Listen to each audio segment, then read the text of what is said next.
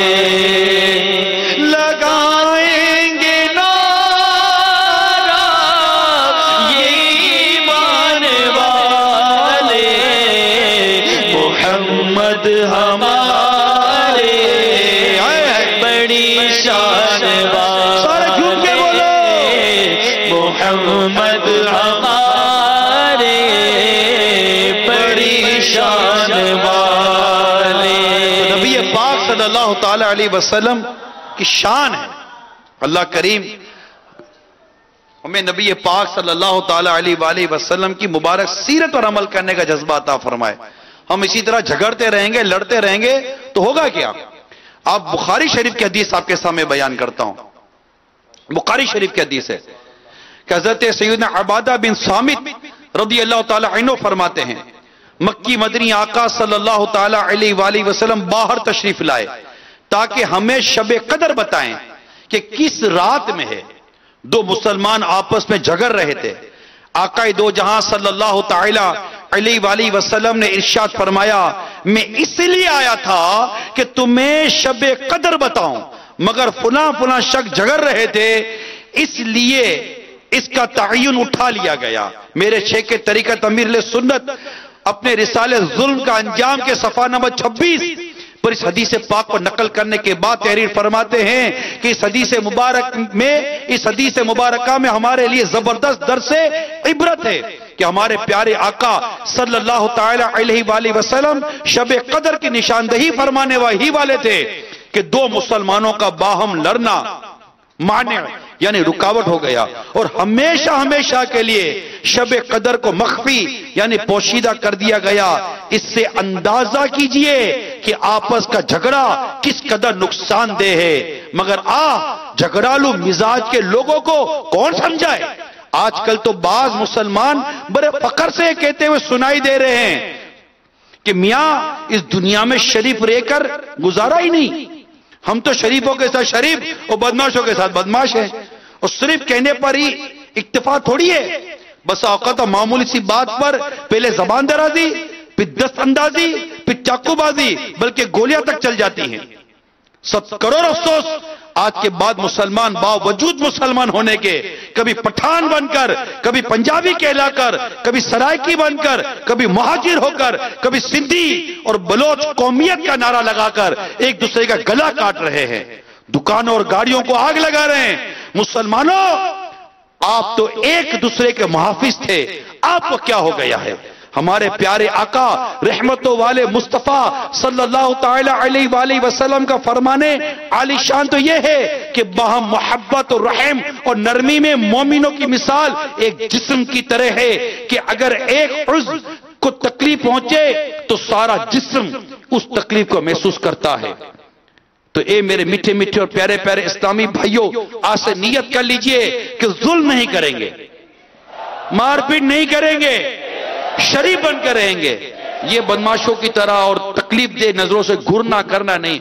اب جب یہاں سے جانا ہے نا تو ایسے جانا ہے کہ لوگ دیکھ کر کہیں کہ یہ بدل کر آیا ہے، یہ بدل کر آیا ہے، یہ سرکار کی سنتوں کا دیوانہ بن کر آیا ہے، یہ نرمی والا بن کر آیا ہے، یہ سچا پکا دعوت اسلامی والا بن کر آیا ہے، یہ محبت پھیلانے والا بن کر آیا ہے. انشاءاللہ عز و جل اللہ تبارک و تعالی ہم سب کو نرمی کرنے کی توفیق عطا کرے، ظلم سے بچائے، اور جس پر آج تک ظلم و زیادتی کی ہے، جس کو میں نے ابتداً تھوڑا بیان کیا، اب نیت کر لے کہ انشاءاللہ ان سے ہاتھ جوڑ کے معافی مانگیں گے۔ یہ جملہ کہنے کی عادت بنا لیجئے، مجھے معاف کر دیجئے، کہیے، کہیے، مجھے معاف کر دیجئے،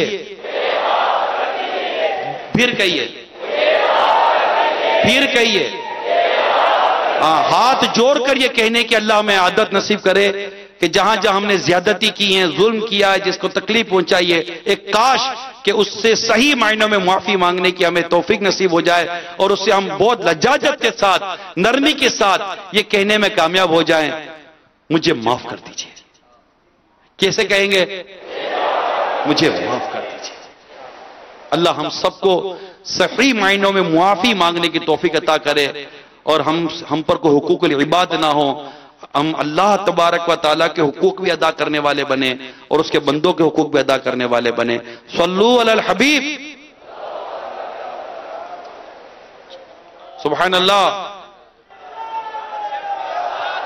اب جو باہر اندر آ جائیں، کچھ تحفہ ملنے والا ہے۔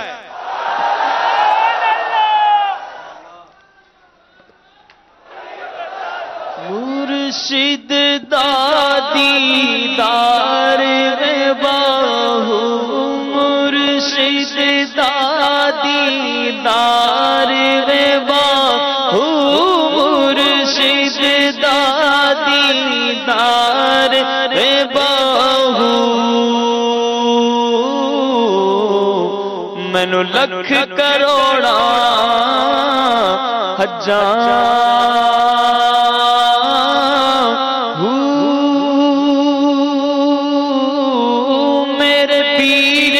گھر دم خیر ہوئے، میرے پیر دی گھر دم خیر ہوئے، پاوے لکھا کروڑا، پاوے لکھا کروڑا دبیر ہوئے، میرے پیر دی گھر دم خیر ہوئے، ہو میرے پیر دی گھر دم خیر ہوئے، میرے پیر دی شان نرالیاں نے سبزی زلفاں کالیاں نے، میرے پیر دی شان نرالیاں نے سبزی مت زلفاں کالیاں نے، او میرے پیر دے، میرے پیر دے حسن دی خیر ہوئے، میرے پیر دے حسن دی خیر ہوئے، میرے پیر دی گھر دم خیر ہوئے، ہو میرے پیر دی گھر دم خیر ہوئے، ہو میرے پیر دی گھر دم خیر ہوئے، ساڈی نسبت کنی پیاری ہے، عطاری بڑی پیاری ہے، عطاری بڑی پیاری ہے، ربا ساری عطاریاں دی خیر ہوئے، ربا ساری سنیاں دی خیر ہوئے، میرے پیر دی ہر دم خیر ہوئے۔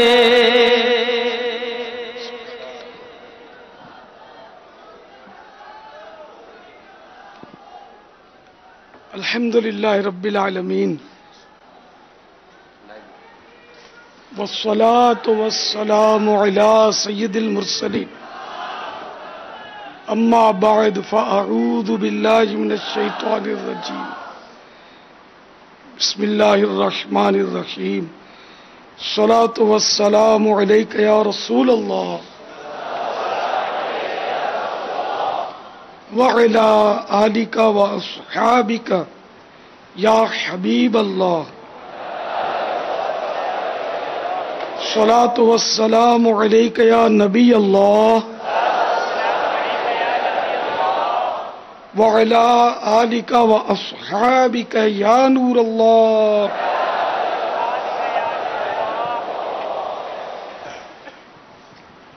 نويت سنة الاعتكاف،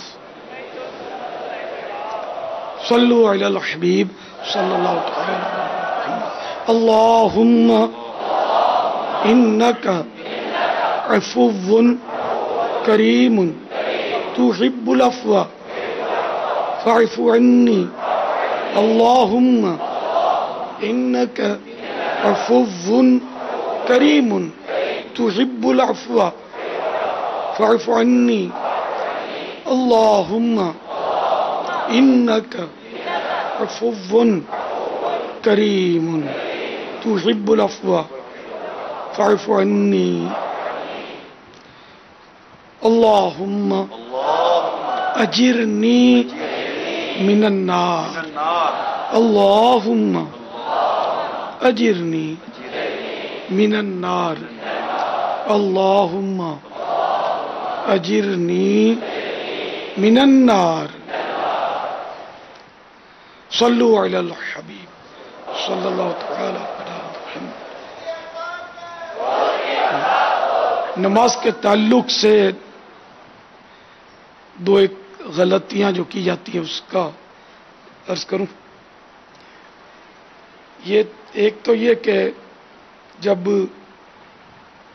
نماز پڑھنے کے لیے کھڑے ہوتے ہیں تو بعض اوقات کوئی اعلان کرتا ہے کہ پائنچے اونچے کر لو، اور یوں پھر لوگ یوں پائنچے اونچے کرتے ہیں، تو یہ طریقہ درست نہیں ہے، غلط ہے۔ نماز میں پائنچے ٹخنے سے اونچے ہونے چاہیے، سنت یہی کہ ہر وقت مرد کے اونچے ہی ہونے چاہیے، عورت کے لیے مسئلہ نہیں ہے ٹخنے سے اونچے کا، صرف مرد کے لیے، اور ٹخنا اس کو بولتے ہیں،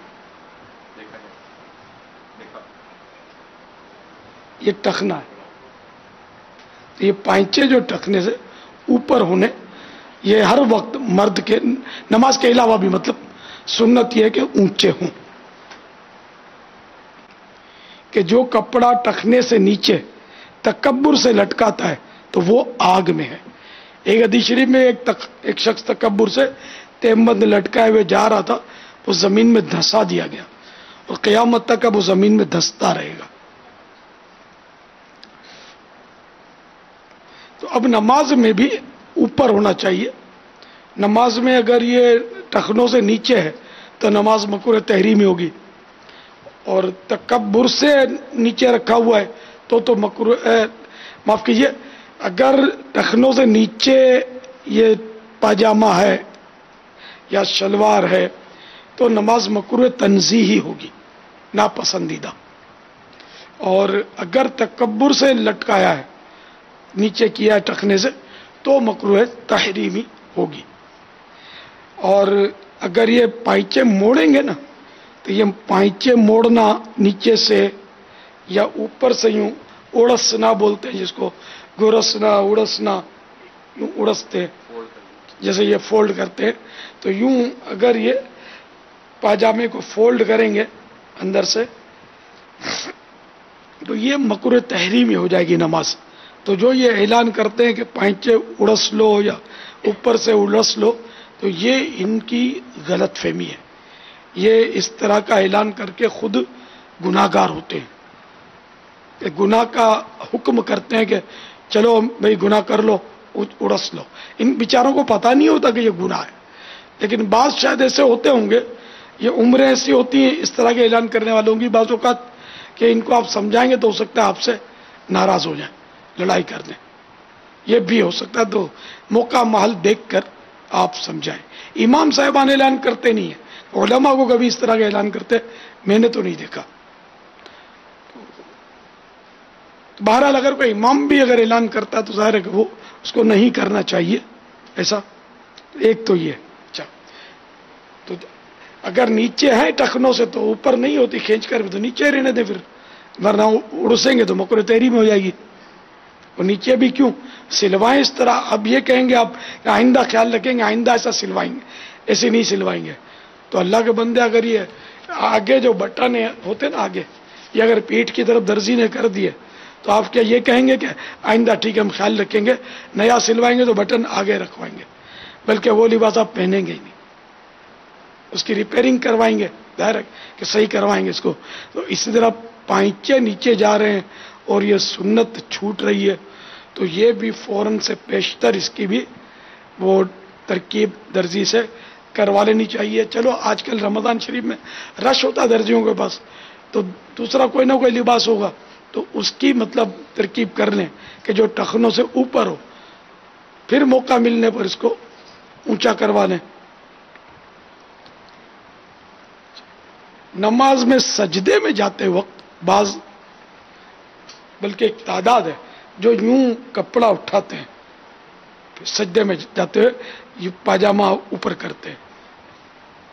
تو یہ اونچے کرنا اس طرح بہار شریعت میں لکھا ہے کہ نماز میں کپڑا آگے یا پیچھے سے اٹھانا یہ مکروہ تحریمی ہے، گناہ ہے، ناجائز و گناہ. تو کپڑوں کو یوں چھیڑنا نہیں چاہیے، بغیر چھیڑے سجدے میں جایا جائے. سجدہ ہو یا اس کے علاوہ ہو، کپڑے آگے یا پیچھے سے اٹھانا مکروہ تحریمی ہے. اچھا، ایک تعداد کی عادت ہوتی ہے کہ جب یہ دو سجدوں کے درمیان بیٹھتے ہیں تو اس وقت بھی کپڑا چھیڑتے ہیں.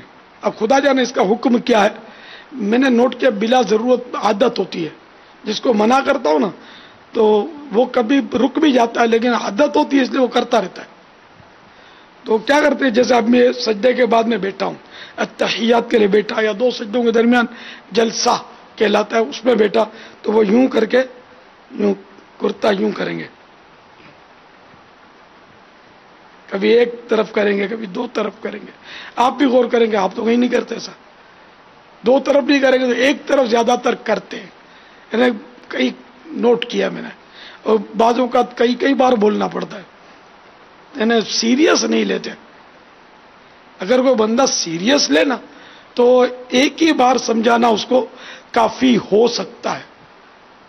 اب دنیا بھی نقصان بتائے نا کہ دیکھو یار اس دکاندار سے مال نہیں لینا، چیٹر ہے، میرے اتنے پیسے کھا گیا یہ، اور مال بھی یہ بالکل بوگس اور نقلی دیتا ہے.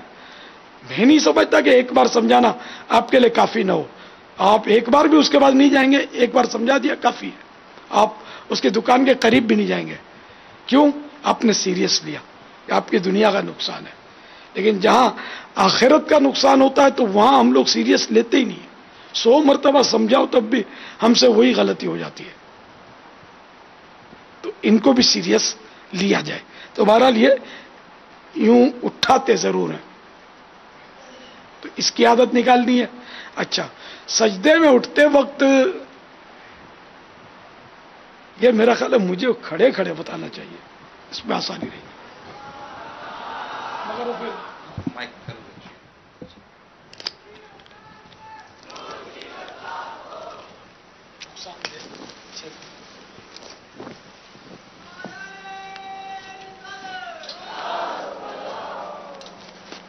کہ میں نے ایک حکمت کی بات بتاؤں آپ کو. میں نے یہاں ان کو یہ رکھنے سے منع کیا.